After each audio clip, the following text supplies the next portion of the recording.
In this video, we will terminate the Leviton eXtreme Cat6a jack using a JackRapid tool. Other tools we will use include the cable jacket strip tool, a flush cutter, and Leviton's palm termination tool to hold the jack steady while we connect the wire pairs.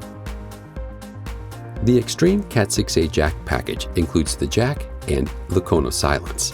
The cone of silence has a keying slot, and the jack has a key behind the tab.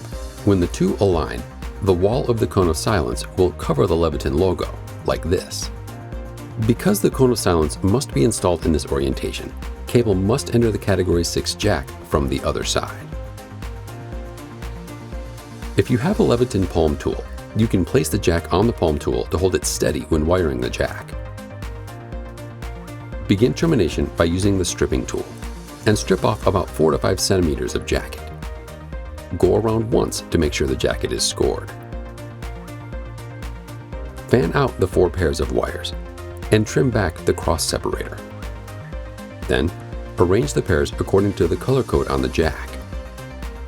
Using the eXtreme Jacks pair separation towers, back twist the pairs slightly and press each pair into their corresponding colors, making sure each wire is set into the IDC slot.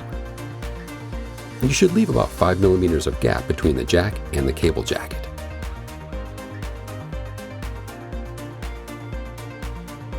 Align the jack in the JackRapid tool and squeeze the trigger to cut the excess wire. Then, snap on the cone of silence, aligning the key slot with the key on the jack. And gently lift the cable to the vertical position to complete the termination.